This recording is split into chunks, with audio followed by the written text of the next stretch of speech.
When Mama got home, she had told Henk that Papa was right. "Yes, Henk, they are your real parents. They love you, and you must go with them," she had said. Henk looked at her, still not believing what he heard. Her eyes were glistening, just like Papa's. How could that be? How could he have other parents? Where would they take him? Who would take care of Koti? He stayed close to Mama as she busied herself in the kitchen. She tried to answer his questions. Finally, he asked, "You love me, don't you?" "I love you very much, and I'll miss you very much, Henk." Mama wiped her wet, red eyes with the corner of her apron. Then she bent down to hug Henk one more time. Her arms were soft and warm and smelled of soap. Henk hung onto her neck. "They are waiting. You must go now." She pulled his arms down. Mama took Henk's hand and walked with him out the front door. On the porch, she kissed him on both cheeks. Henk tried to hug her again, but Mama stood up. She shook his hand formally, like they were playing a game. She pretended that she was saying goodbye to a very important person. "Goodbye, Henk. Be a good boy," she said. "Don't forget us. We will always love you. I hope you will visit us very soon."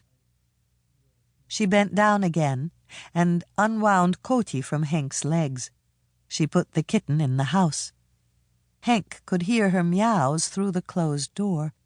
He covered his ears. He wanted to run inside, grab Koti and hide under his bed. Would that make those people go away? Papa came up the steps and took Henk's hand in his. "It's time," he said.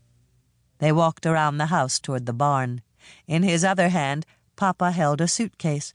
Under his arm was a small box tied with a blue ribbon. Henk heard snorting and stamping hooves. He tightened his grip on Papa's hand as they rounded the corner of the house. A large brown horse was hitched to a farm cart standing outside the open barn door. Henk sucked in his breath.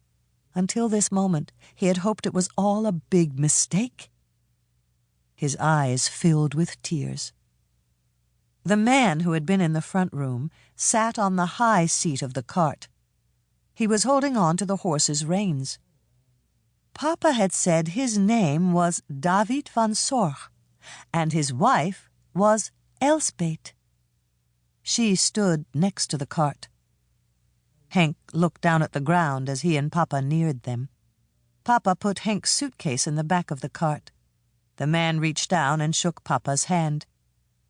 "Thank you again," the man said. "We will never forget you." The woman shook hands with Papa, too, and she hugged him quickly. "Thank you," she said, wiping her eyes with a handkerchief. "Thank you." She climbed onto the cart and sat down beside the man. Papa looked down at Henk and spoke in a hoarse voice. "Don't cry, Henk. Be a big boy." He bent over to hug Henk. Then, with a loud whoop-a-la, he lifted him onto the hay in back of the cart. He handed Henk the small box tied with the blue ribbon. "This is from Miep and Peter," Papa said. "They knew you would be leaving us, but didn't know it would be today. The blue ribbon is from a dress Mama made for Miep's first birthday. Open the box when you get to your new home." Henk dropped the box in back of him on the hay. He reached for Papa's hands again. Papa leaned into the cart and kissed Henk. Henk tried to say something, but a large bubble of tears was stuck in his throat. Only his eyes could beg Papa to take him out of the cart. But Papa turned around and slowly walked away.